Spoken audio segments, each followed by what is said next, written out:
LinkedIn. I'll just read a couple things about an introduction to him, and then Wayne is a co-owner of the M&M Office Interiors in Pewaukee here. He began moonlighting as a LinkedIn trainer in early 2009. He now leads seminars for over 10,000 business professionals. He's inspired audiences locally at many of Milwaukee's most prominent companies and organizations. He's recently authored a book called The Power Formula for LinkedIn Success, and they're available here tonight if you so desire. Please help me welcome Wayne Breibarth.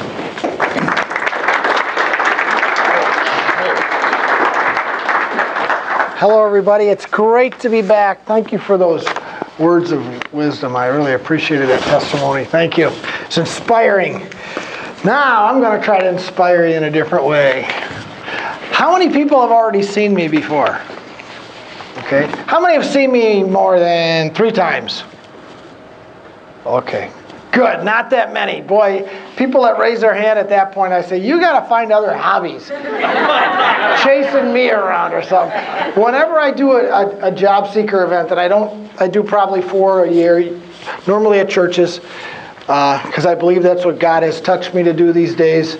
I used to be a junior high leader for 11 years at my church, Eastbrook, and I just got too old. I started at 40, and I could handle 7th and 8th grade boys, pillow fights and all that junk at the retreats. But by the time I was 52, I wanted to strangle them. So I said, I got to get out of this junior high thing. And that was about the time that LinkedIn sort of took off for me. And then I thought, you know what, this must be what God has planned for me. And I've done crossroad career groups across the country now. When I get to go to a different town, I'll reach out to that town and say, I'm coming to your town. I see you got a crossroad group. And I'd like to speak to your group, and they'll go, what's the catch? They figure I'm a con man or something. I said, I'm not a con man. Just call Elmbrook. I just want to do it. I want to help you. Oh, nobody ever. I said, for nothing. I'm just coming to help your people. And finally they get it, and then I help them out. So it's been a lot of fun. It's been a blessing for me to be involved with this organization and stuff. But boy, every time I come to one of these, I hope I walk in the room and the room's empty.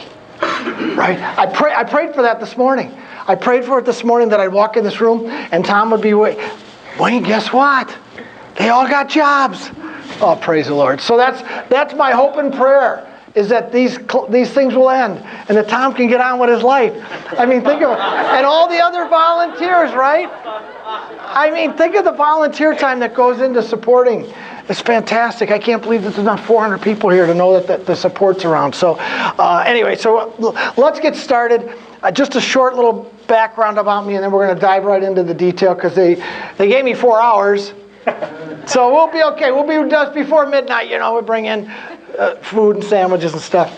So a little bit about my story, for those who haven't heard it. For those who have, you can take a little nappy poo or something.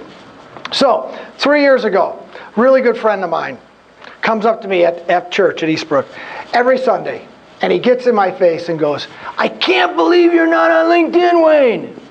And I'd say, Todd, I'm not on LinkedIn. Have a nice week. I'd ship him off. Every Sunday he'd tell me all the great things LinkedIn's doing for him.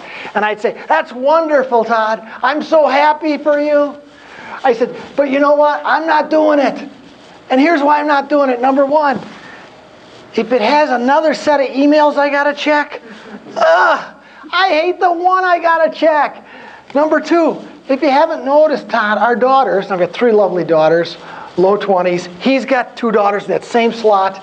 And I said, they're on all these things, Facebook and Twitter and LinkedIn, and they don't know anything about business, so it can't have anything to do with me. Whatever they do cannot apply to what I'm up to. Number 3, Todd, you may like the computer. I hate it. I said, you say everything's 5 minutes. It's 5 stinking hours for me, and I'm frustrated. I hate the computer. I said, you're Mr. Inspector Gadget. You like this junk? I hate it.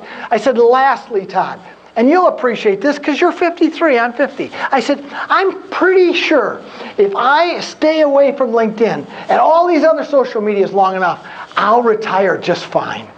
Right? I'm figuring at 50, I got 15 years to go. Why would I have to learn anything new when I'm 50? When I'm 50, I'm supposed to put my feet up and start saying, we got this baby on cruise control. That's what's supposed to start happening. Not learn something new. That's what I told. So I said, please, let's not talk about LinkedIn anymore. Well, he stayed on me. And what happened was I got stuck in Holland, Michigan, a couple weeks after my little speech with him. And I was over there. That's where they make Hayworth office furniture, which is what we sell. And I was there, and I had an afternoon meeting slot canceled, but I had to stay for my evening slot before I could drive home from Chicago to come back home. And I'm going, oh man, I got 2 hours in my hotel room in Holland, Michigan in March. What am I going to do? I said, I don't like TV. I'll just try this crazy thing he's been bothering me about, and I'm going to do it because nobody's watching. Right? I'm in my hotel room. I figure, I won't ever admit this. Half hour into it. Oh my gosh. I think he might have been right. I think we could sell a lot of furniture if my sales folks knew how to do this. That was my thought. As the owner of the company, that's how we think as owners. You should do everything available to sell as much furniture as you can because I pay you good money to do that, right? So I figure I'm going to show them how to do this. So I ordered a book right from that hotel room on Amazon. I'm a bean counter, CPA if you didn't know that. And bean counters usually figure everything out. They're going to buy a book, and really they don't jump into things just because somebody says they should. That's typical, right? As I told my friend Todd. But I bought that book, and the book was called I'm on LinkedIn, Now What? I love that title. If that title wouldn't have been taken, that's what my book would have been called, right? And the reason I thought it was such a good title is because all those months that Todd was bothering me, I was asking people, I said, so you're on LinkedIn? Yeah, I'm on LinkedIn. And what are you doing on it? Doing? They give me this look. I said, well, it's supposed to be a business site. Well, I don't know, I'm just connecting with people. Isn't that what you do?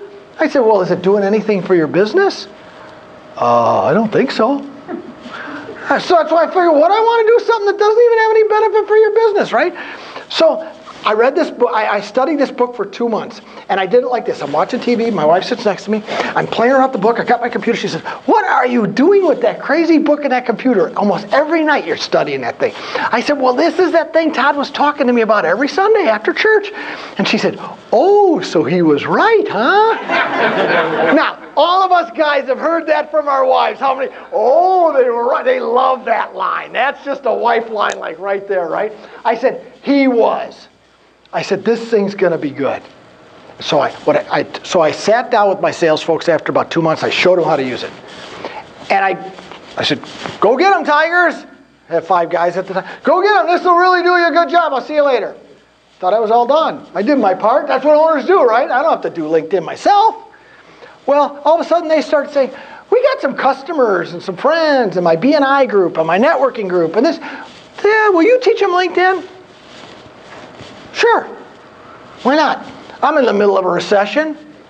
Business was this big, and I'm the bean counter. It used to be this big, and it was this big. I got some time on my hands, right? A lot less beans to count. So I'm thinking, sure. So they said, well, let's do it here at the office, okay? So they could sit in our chairs, at our tables, and meet a bunch of nice people. I said, let's do it. This is great. Let's do it. I'd fill up that conference room consistently. Or I go to a Rotary Club. Or I go to a chamber. Or I'll never forget one night. It was a ladies group. It was the Association of Administrative Assistants for Attorneys or something like that, right? And it's at Clemmer's. Okay, we're at Clemmer's Wednesday night. The room is full of ladies. I'm the only guy. And it's their annual meeting.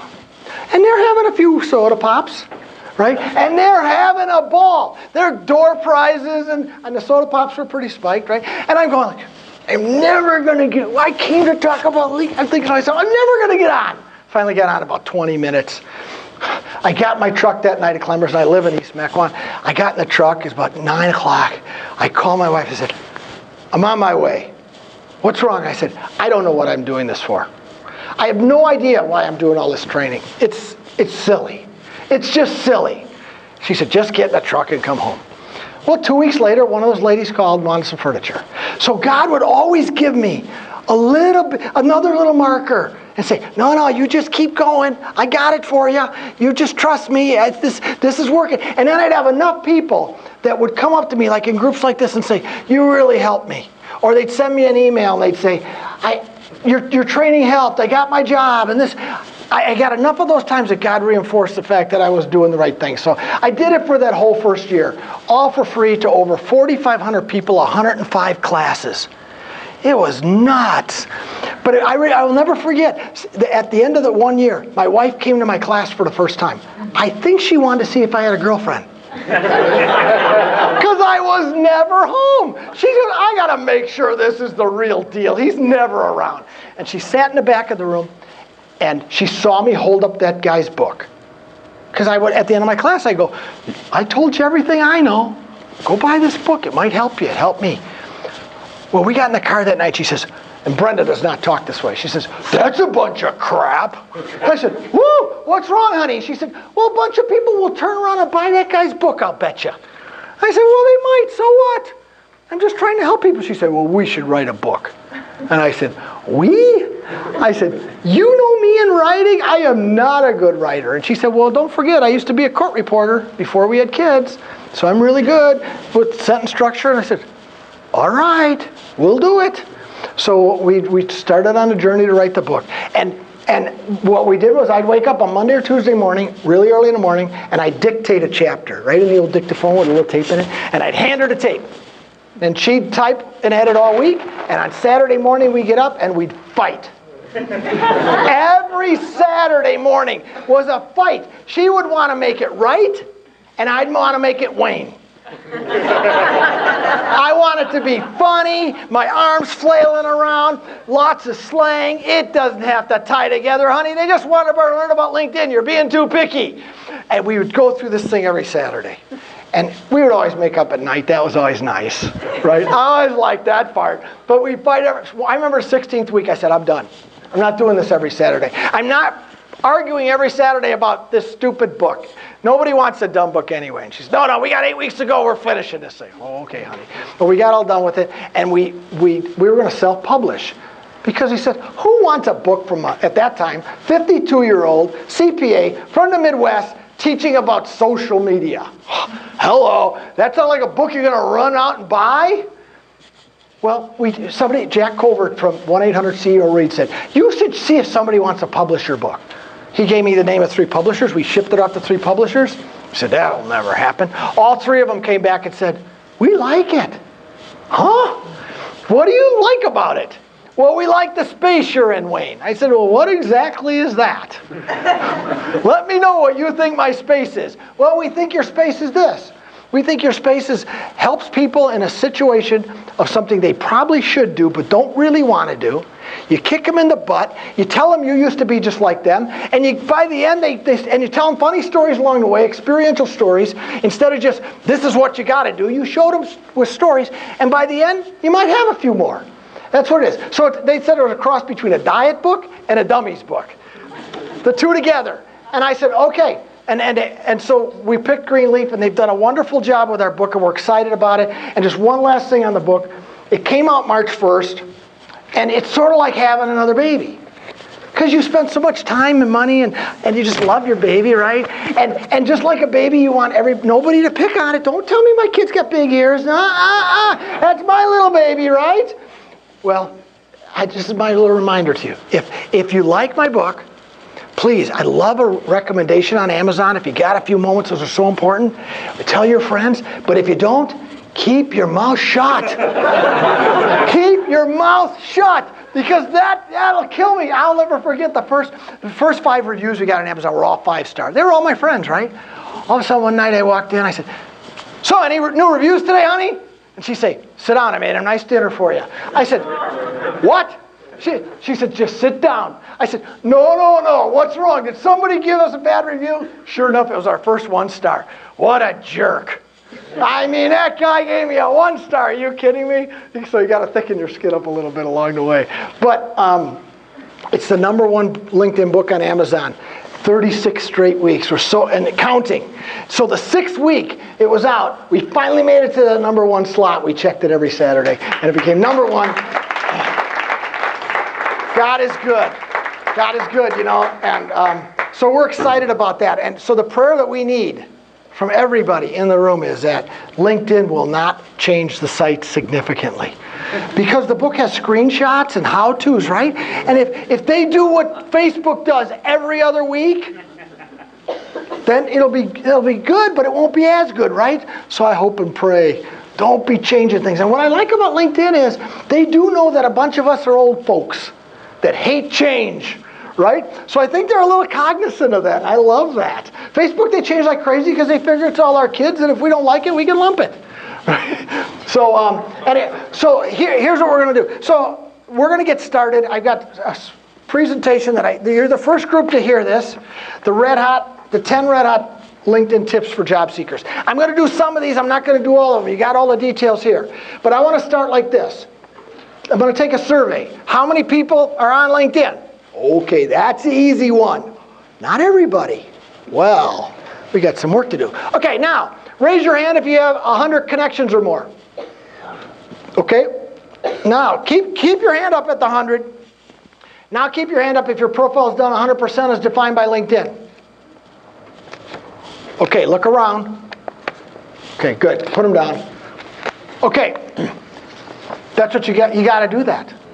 Okay? That's the blocking and the tackling. And 100 for a job seeker, that's not good enough. Not good enough. Why? Connections are the gasoline in the engine on LinkedIn. It's the gasoline in the engine. You're not going to get anything done at 35 connections and your profile done 50%. It's not going to happen. You're like most of the people that are dinking around. Okay? So my hope tonight is to move you away from the dinking around space. There is nothing better for you right now in your job seeking mode than this tool. Nothing. You should thank God every day that this exists in the situation you're in, because employers are using this. This is their number one tool. I know it. I teach this to HR people. I teach this to recruiters all the time. And I ask them, if your boss took away LinkedIn, what would you do? I said, shoot him. I'd shoot him. So that means people are looking for you on LinkedIn. But you got to know what you're doing in order to get it done. You can't just dink around with this thing. Because one of the things about dinking around will do, it will hurt you on LinkedIn. It will actually hurt you. And we'll get through that as we go through. So I'm going to go through just a few of these in detail, but you got the details here, okay? Now,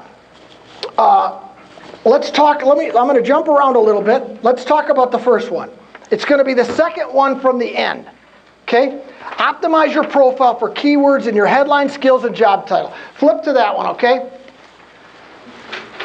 All right. And everything you see tonight when I'm on LinkedIn is on my account, and it's on the free account, okay? So don't panic that you're not on the paid account. Am I a fan of the paid account? It's okay. Shouldn't have to be. If you know what you're doing on a free account, you'll be just fine.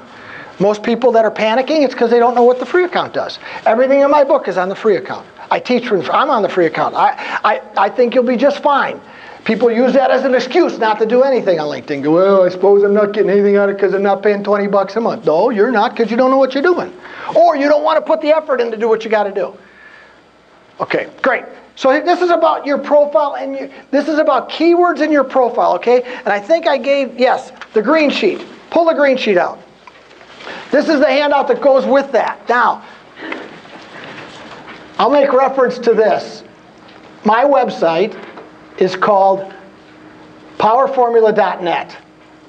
On that website, under the resources, is a thing called free. Oh, we like free, right? And there are several PDFs in there that you can pull down, resources that are free. This is one of them. This green sheet is one of them. So if you want a few more copies, you just go grab it. But there'll be some other things in here. There's the handout from tonight is in here. Red Hot LinkedIn for job seekers. The other ones I want to point out before I flip out of this is this. Groups. Be sure to pull that one down. We're going to talk about groups tonight. Groups. How figure out what groups you want to join. Next one, people searching. Pull that one down. And the keyword. Those three you got to have. And then there's some other ones you might like too, but those are three you got to have. Let's talk about this one. Here's what's going on in your profile. Profile looks like what other document you use all the time? Resume. Looks like that. That's a problem. That's a problem. It's a problem because once you load up your resume, it's I'm good to go. You're not good to go. Resumes are boring. They don't say very much. They're very fact-based in dates. And they don't say why you should be hired. They talk about your track record. Yes. That's important. I'm not diminishing the information that's on your resume. It establishes you at a professional in a certain spot. But it doesn't tell the reader what it is you're trying to accomplish or where you're trying to go. You've got to think about much more than your resume and your LinkedIn profile. I want you to tell stories there. The two things going on in your profile, remember this. Keywords, story. Keyword, story. Keyword, story. Keyword, story. Keyword, story. That's what it's about. Why are keywords important? All LinkedIn is a stupid search engine. That's all it is. It's not magical. It's a search engine. And people, HR people and recruiters are going to look for you by using certain what? And it starts with a K. Keywords. That's all they're going to do. So you got to know what your keywords are. And what's so weird about that is we didn't grow up on keywords. Heck, I went to college. We had a big computer up in Maine at Whitewater. We had to put a big chunk of cards in. I'll never forget that. We had to turn these cards in, and then it said 45-minute turnaround, and we get this sheet of paper. Crap, it didn't work. And then we go to our fraternity brother and go, it's Thursday night, man. Give me your cards. Give me your cards. I can't try one more 45-minute turn. That was the days. Keywords. So the point is, we didn't grow up on computers, so we don't know probably what our keywords are. Got to know what your keywords are. What are mine? LinkedIn trainer, LinkedIn consultant, office furniture, interior design. Hayworth is the brand we sell. You got to know the words that some recruiter's going to wake up tomorrow morning and go, I'm going to look in Milwaukee for an engineer that knows how to use this software. And they put all those words together, and they push the button, and you want to come up. So you got to know what they are. And maybe that's someday you have a breakout session. You guys should test on keywords. What are your keywords? And why? Because it's not intuitive because we didn't grow up with this stuff. You got to know what your keywords are, okay? This sheet will help you a little bit. It's fill in the blank. Gives you a chance to think about what your keywords might be, okay? But then once you know what your keywords are, you got to put them in something. You got to use them as part of telling your story. And these little bullets up here are the little buckets on LinkedIn that you can put those words in. So I'm not suggesting you go out there and put office furniture, comma, office furniture, comma, office furniture, comma, office furniture, comma, office furniture, comma. By the way, if you try to do that, LinkedIn will, their little log algorithm picks up on that, and it'll move you down in the search. Guys, there's something that says, he's keyword stuffing, penalty box. So what you got to do is you got to use the word office furniture as you tell your story. So if you talk about a 6,500 square foot showroom, which we have, what is it really? It's a 6,500 square foot office furniture showroom. If you get a recommendation from a really nice friend of yours, and you thank them for that, you say, could you just do me a favor though before I post this? Could you mention a couple of these other things that you just missed these words? I'm not telling you to tell them to lie. Recommendations are another part where the search engine looks for keywords. Okay? It's right on here. Shows you the buckets. One of them's recommendations. Now there's a seventh little bullet that I want you to write down that's fairly new called skills. Okay? Came out a few months ago. Skills. When skills came out, LinkedIn said, I'm going to tell you right now this helps you search. This will move you up in the search by having the right words. You get 50 skills on LinkedIn. Use them. Okay? Because they told us that's going to help your search. Would you use all 50? I would. I'd use all 50. If I was going to do LinkedIn trainer, you know what I put? LinkedIn training. Right? Because it's just a stupid search engine. Somebody might search LinkedIn training. Trainer, maybe even train or spelled wrong. I don't know. Just a stupid search engine, right? I'd use all 50 because I know that's a good spot. But the two spots that people miss that you'll make the fastest move on is your headline and your job titles. So you go, well, Wayne, my job title was I was sales guy. Okay. You get 28 characters in every job title. I'll bet you were sales guy in parentheses, automotive parts, comma, keywords. Right? So I'll show you mine for my job so you see what that looks like. All I want you to do is think about using the entire space on important spots like headline, which is right here, and then job titles, which are right here. So you see that? It says office furniture dealership owner in parentheses preferred Hayworth office furniture dealer. It's the truth. That's not what it says on my card though. So what? It's going to help you move up to the search. So if you don't use all those characters, I'd send you back to the drawing board and say, don't you have just one more keyword? And if you were a marketing executive at 5 different jobs, right? That's 5 titles. Think about this. Don't just put the words in that you were really good at 5 jobs ago. What jobs are people going to search me now? Did I do some of those same things 5 jobs ago? Those are the words you want here. Maybe it wasn't your main part of your job, but it was part of your job. It's the job you want going forward. So now I'm back to that point. I don't want it to be all about your history. I want it to be you thinking strategically. It's written in a way that it's going to get me that job going that way. Okay? This part is all about establishing that I'm an expert, I'm worthy of consideration.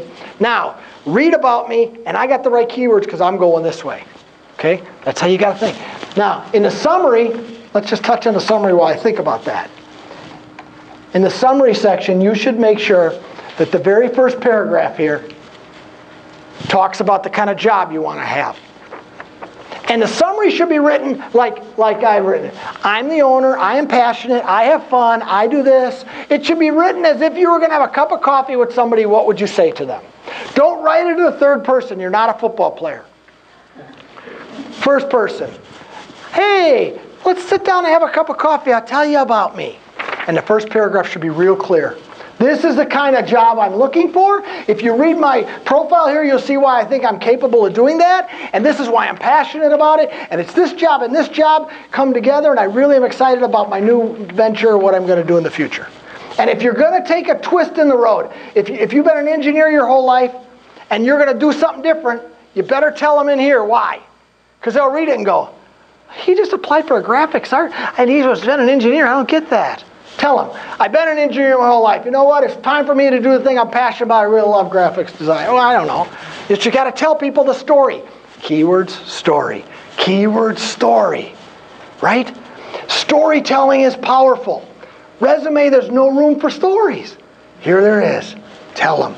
Tell them well. And if you can't come up with the stories about you and how good you are and how interesting you are and how you're worthy of consideration, you sit down with one of your good friends and you say, you know what? I'm having trouble bragging on myself. Because I know that's typical for those of us from my generation. Our parents would slap us on the hand and say, we don't brag in this house, son. Right? Let me tell you, this is your online identity. If you're not bragging on yourself, ain't nobody else gonna. And your competitors are. The other person in line waiting for the job is doing it. And you're sitting back, oh, Mom told me I'm not supposed to talk about all the awards I won. That would be bragging. Well, sorry. Somebody's checking you out on a Sunday morning and they're deciding who to call on Monday and you haven't told your story to the nth degree and you're wondering why nobody's calling you. This HR people, they spend less time on your resume, more time on this. Why? Because there's stories here. You got to have your stories. You got to know what they are. You got to tell people in story kind of fashion, but you got to load them with keywords, okay? So that's that tip. Make sure that you optimize your profile with your critical keywords. This tool will help you. Okay, let's do the one right above it. Search for people you know at the companies you apply to. Okay, this is the advanced people search on LinkedIn, all right? This is the #1 tool for everybody on LinkedIn. It's right here, okay, up in the corner, advanced. How many people have been on this screen before? Can you use your light to show where you're pointing? Yeah, right there. Thank you. How many people have seen this screen before?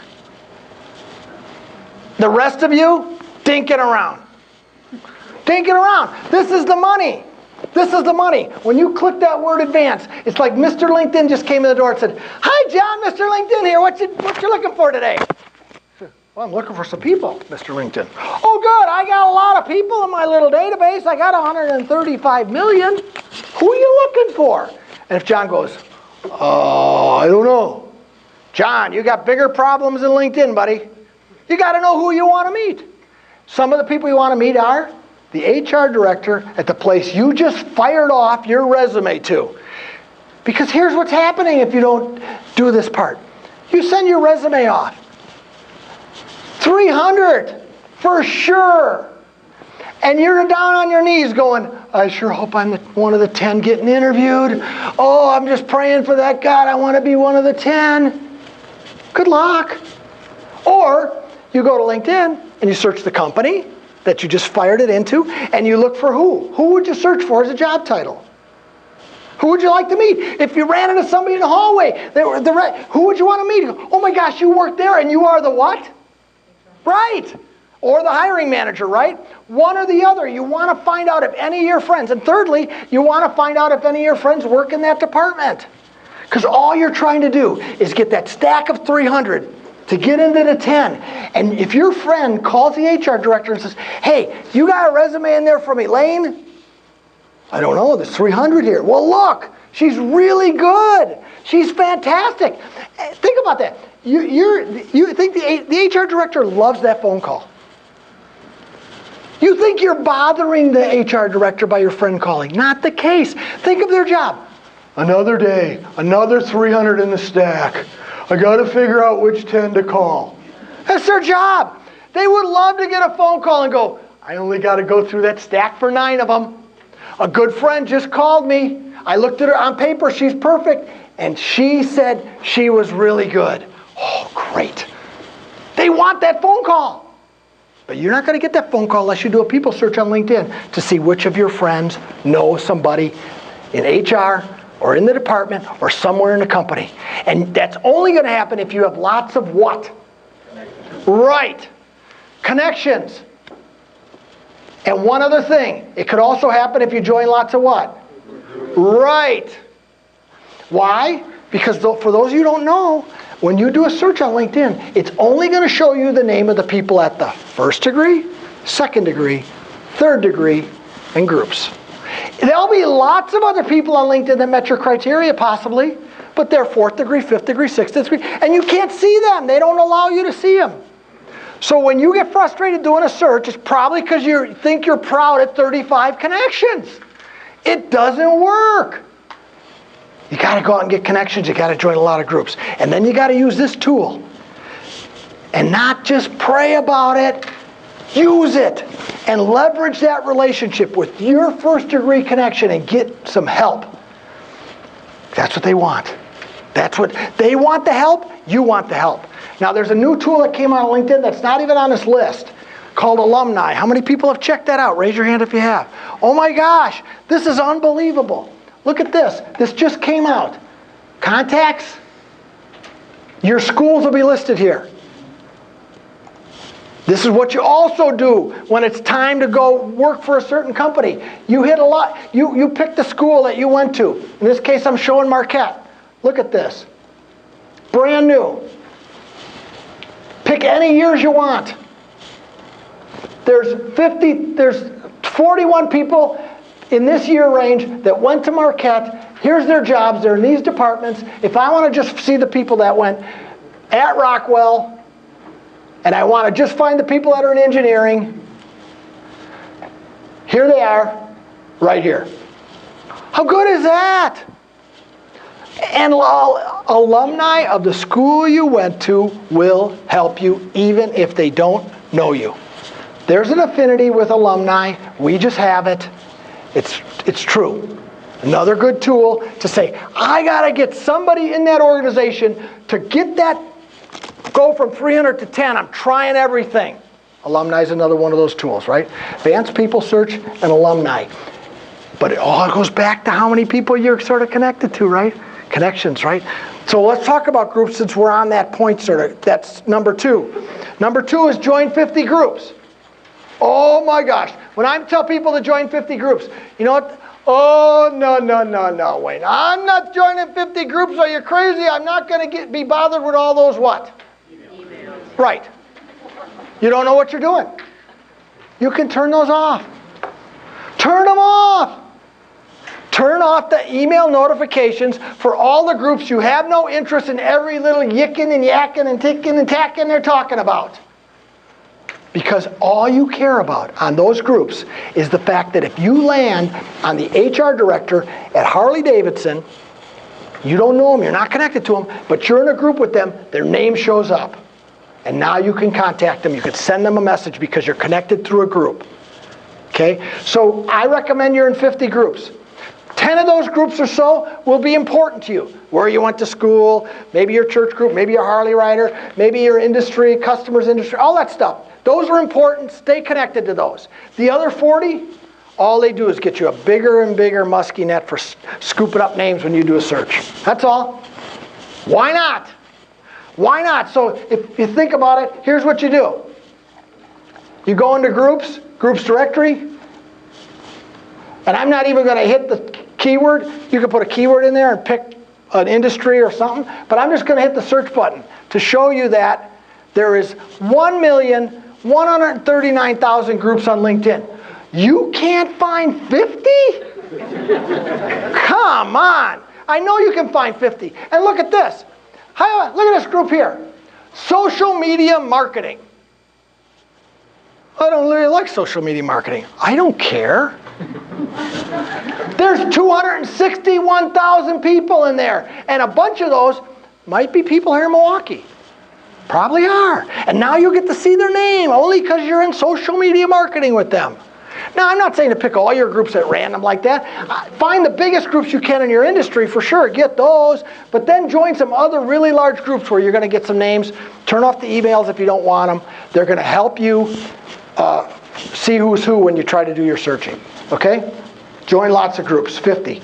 Okay. All right. Okay. Search and save job searches. Okay. That's I'm on the second page, by the way, second one down. There's a job section on LinkedIn.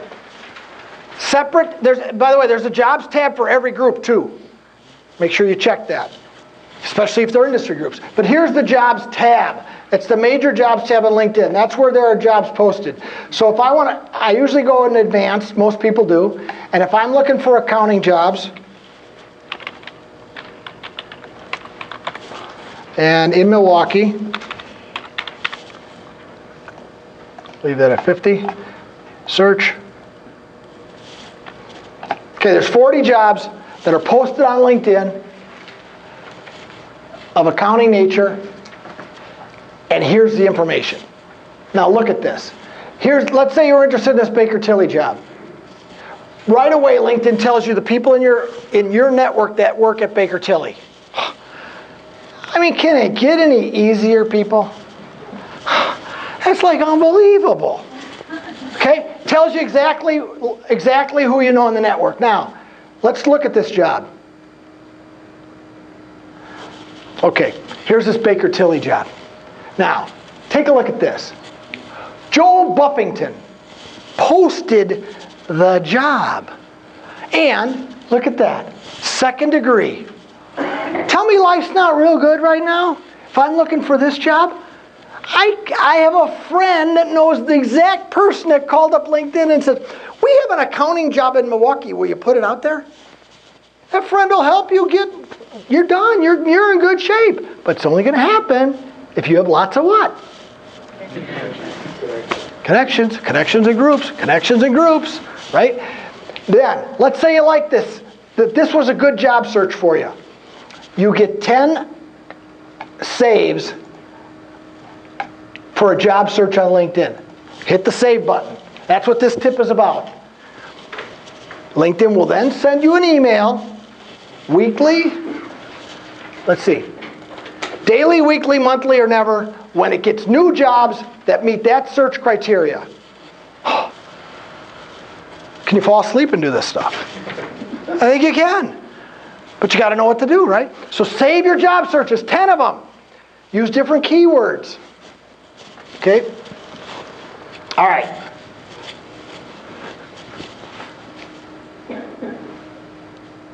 I got a great story to tell you. It's not even on the list. Oh, sorry, it is. Let me follow the companies you're interested in working for. Follow companies. What's that? Follow companies is fairly new on LinkedIn. It's in the company section. when you go into search companies, you can come in here and drop a company name in, and then when you land on a company, you hit the follow button. And then when you hit the follow button, you get status updates from the company. You find who's being fired and who's being hired and who's being promoted at that company. Great story. Guy comes to my class. I told him, if you're a job seeker, follow every company that you want to work for so that you can know what's going on. But this guy wrote back to me a couple weeks after my class. He said, Wayne, it worked. I said, what worked? He said, I got my job because I did something you said at your class. I said, what did I tell you to do? He said, I followed the companies just like you said. And I said, then what happened? He said, it was unbelievable. 2 weeks after, I get a phone call from one of those companies and said, the HR person goes, I see you're following us. Why? And he said, because I want to work for you. And she said, I love your profile. Get in here. HR directors are looking at this. Now, if you go to follow Hewlett Packard, they have 450,000 followers. I don't think they'll find you there. But a company around here, mid-sized company, well, do it. You never know, right? You never know. You'll get that information and you never know who's going to find you by you following them, okay? It's stalking. That's what following is. It's legalized stalking. Why not do it, right? And you can follow as many companies as you want. There's no limit to that. Okay, let's talk about, how are we doing on time? Okay, we're doing okay. Status updates. Let's talk about status updates. Okay. Status updates. How many people have posted a status update in the last week?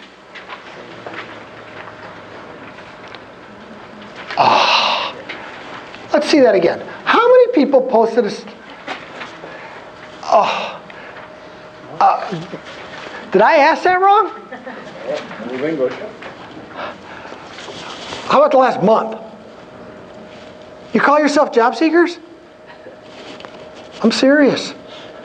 Do you not like to have your smiling face and your name in front of your network as often as you can? Do you not want your network to see you basically saying, I'm still here and I hope you're looking for a job for me? But by the way, I'll tell you something else. That's what it's for. As a job seeker, it's your brand and market on a consistent basis in front of probably the people that are going to help you find the next job. But if you disappear on them, they're busy. They got better things to do than look for you. But if you're there and you're smiling, they might go, oh my goodness, I haven't talked to Marley in so many, and I bet you I met somebody who she should meet.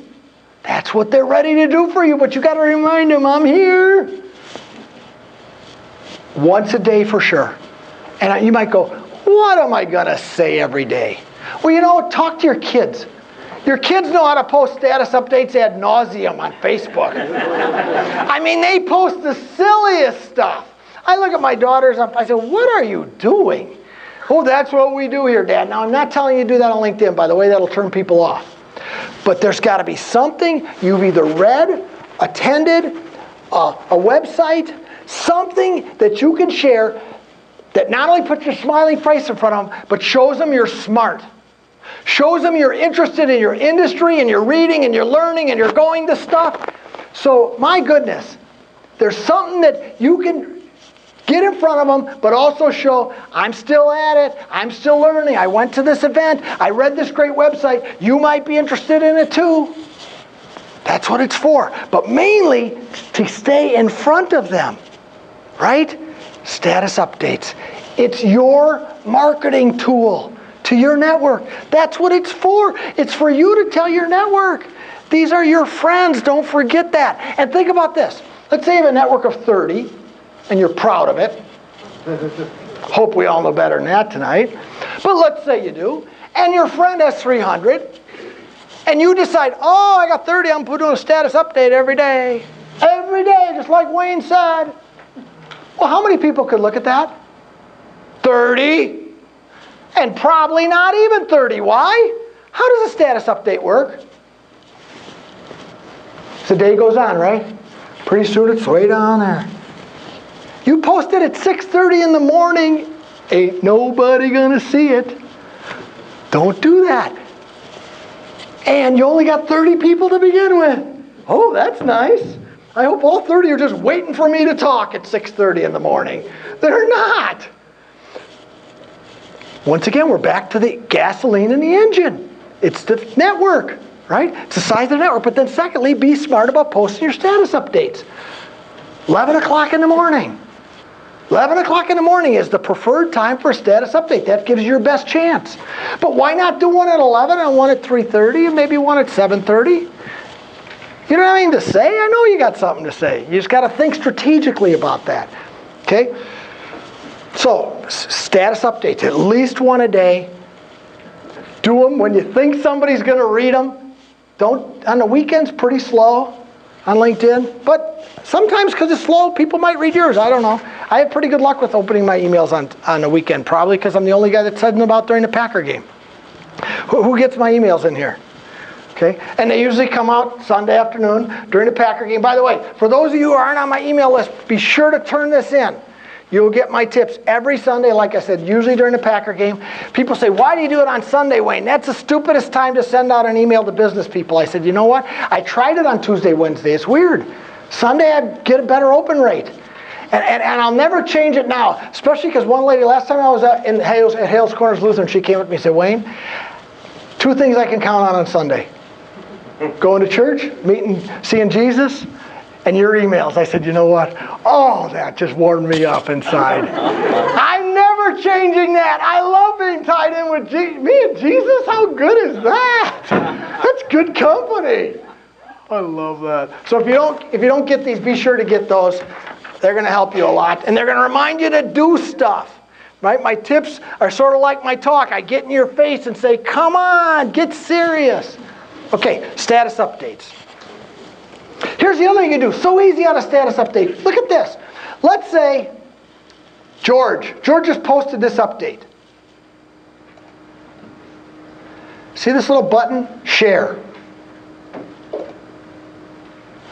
If you have nothing to say today, just hit the share button and share George's stuff. Who does it go to? You got your smiling face in front of your network. You didn't even do the hard work and find the information.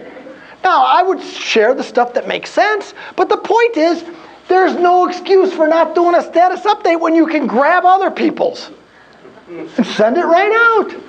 You accomplished what you wanted, and you gave George some credit too. So you got to get that. So share button's hot. There's no reason not to do that. Okay. All right, how are we doing? Let's see. So the first one, of course, 250 people. Next one, join 50 groups. Post a status update. Participate in group discussions. Okay, quick point on that. Group discussions. Especially group discussions that have a lot of comments already. Why? When you put a group discussion in, there's a little box that says, tell me when there's been an update to that discussion. If you find a group discussion that has 50 comments, and you become the 51st, you know who just got an email with your name on it? 51 total strangers. And in your title, of course, it says, looking for a position as an HR professional or whatever. Says that right in your headline. They get to see that. They don't know you. You say something smart that relates to the conversation. They see your smiling face. They see the kind of job you're looking for. That's what I call exposure, friends. And we're all looking for exposure. Whether it's exposure to sell more office furniture or more exposure to find your next job. This tool is about exposure. Okay? Group discussions. The bigger the discussion, the better. The smarter you can be, the better. It's where people are listening. It's where you have an audience that's listening to you, seeing if you're smart, seeing if you know what you're doing, seeing what your expertise, and probably even checking you out on your profile. Okay, group discussion, search and save. Oh, download the LinkedIn Insider Toolbar. I'm not going to show you how to do that. It's easy to do. You should do it. Follow the companies. We talked about that. We did search for the people you know. Optimize your profile for keywords. Okay. Time management. Okay. Non-job seekers ought to be spending a couple hours a week on LinkedIn. Non-job seekers. Job seekers. Hour a day. Sorry. There's nothing easier than this. This is the easy hour a day. You can do it while you're watching the X Factor or the Packers. How good is that? I still want you guys to get out and shake hands, and you need to do that, but you can't do that all the time. This is the thing you can do while you're sitting at home. It's perfect. Our kids aren't the only ones that can multitask. We can do this too. It's great. Hour a day. Make sure you're out there. Make sure you're doing the status updates. It's really powerful. Okay, let's see. I had one more thing and I just lost it. Oh, I know what it was. Here. Many of you won't see this. It's too small, but I want to talk just a minute about your strategy connection. Okay? This is one of my blog posts. This is called the LinkedIn Connections Continuum. You won't need to read the details. Basically, here's what I'm saying. LinkedIn was designed for you to add all the people you trust into your network. That's what it was designed for. It says right on there, your network of trusted professionals. The word trust is important, right? Trust means something. That's what it's designed for. So that's the easy part. You add all the people you know, love, care about, and would help. That's my definition of trust. But when you're in job seeker mode, I encourage you to move past that. To move past that into people you might like to know, that when you see their profile, they look interesting to you because they're in your industry or in your town, or there's a chance that you look at their profile and go, I think I could help that person or they could help me. Especially if they came asking you, right? That's what you, because a network this size is going to get this much done, and a network this size is going to get this much more done. And what you got to start to realize is that virtual relationships can lead to something. We have some friends in the room that are very busy on Twitter and stuff, and you guys know, you can start relationships virtually. You can walk into a room like this with total strangers in the old days because you never met them, and they'll go, hey, it's Bob. They know you, right? They know you because you're on Twitter. They know you because you're on LinkedIn. You became their friend.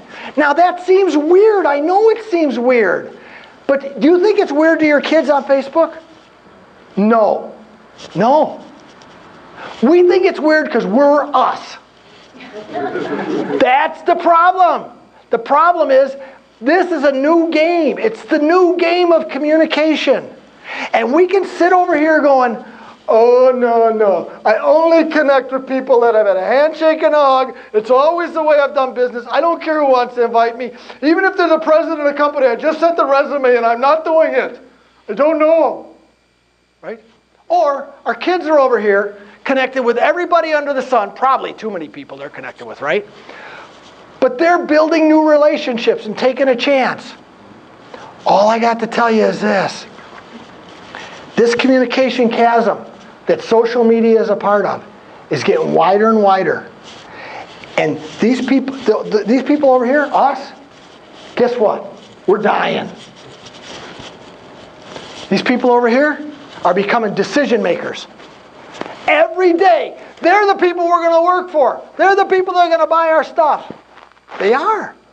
And we think we're going to get them to play our game. We're going to go, I left her 4 voicemails. She never returns them. She's 24. 24-year-olds do not know that you can use a telephone to talk to people. Did you know that? Now, just so you know, any 24-year-olds in this room, I am not dissing you. I want to be you. Okay? Just so you know, I trade any time. All I'm mentioning is that this communication thing, we think they're being disrespectful because they don't want to do it our way. Now, if you send a text message over there or a Facebook message or a LinkedIn message to her, she will answer you like that fast. And you think she's going to return your voicemail. So we got to know that. If we want to win this new game where they're getting more of the space and the world's just moving faster and getting used to, that's how it works. We got to realize that there's new tools out there. And I wish they'd go away. They're not going away. This train is going down the track, my friends. 4 years ago, I thought they were going away. They're not. These tools are here to stay. We have to get more and more comfortable with virtually connecting with people. It could lead to a physical connection that could lead to really good things for you. You'll be surprised. And it will feel odd, but once you get used to it, I think you'll be just fine with it. I'll close with this last story, and then we'll break into the... It's about virtual relationships. Lady writes to me, back early stages of my book, when I wasn't really taking connections from strangers. That was my strategy. My strategy was I had to know everybody. It's how it works. But then I realized I got this book coming out, and if I'm not going to sell only people in Milwaukee, I'm not going to sell many books. So she writes to me. She says, Wayne, I bought your book in the Pittsburgh airport. I read it all the way to LA. I really loved it. I learned a whole bunch of stuff. Will you connect with me? And I'll never forget. I'm sitting next to my wife. I said, you know what, honey? I usually don't connect with strangers. But I looked at her profile. She was the president of the National Multiple Sclerosis Society in New York City. Picture was there. Looked legit. She told, in her profile, she talked about how she was in charge of 8 offices on the East Coast. Did nice things, Multiple Sclerosis Society, right? Said nice things about me. I like that. So I say yes. 4 days later, I'll never forget, sitting back on the couch with my wife. Look at this, honey. What's up? I said, see this email from this lady? Remember the multiple sclerosis? Yeah, I remember you telling me. I said, she wants to hire me to do a LinkedIn webinar for her 8 offices on the East Coast. I said, did you hear that? She said, hear what? That was the sound of a cash register. Ringing with a total stranger. A total stranger. That's for you too. Relationships can be viewed virtually.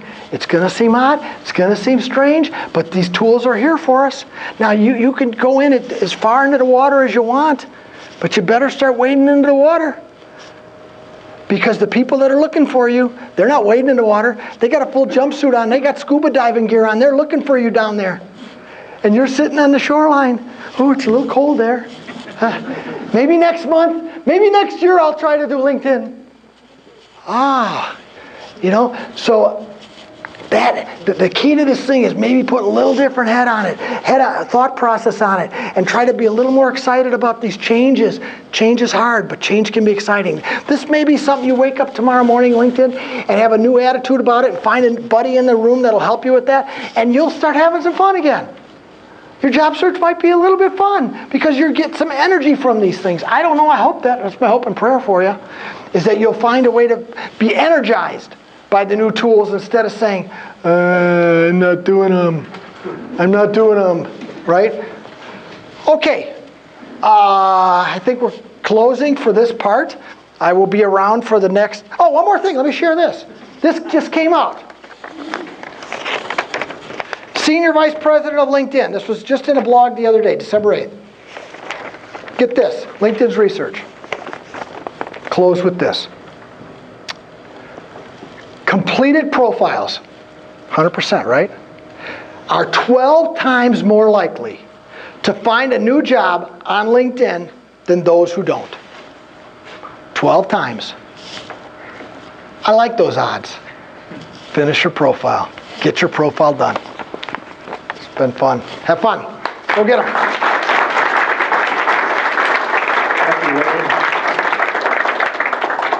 Great information. Wayne's going to be available after the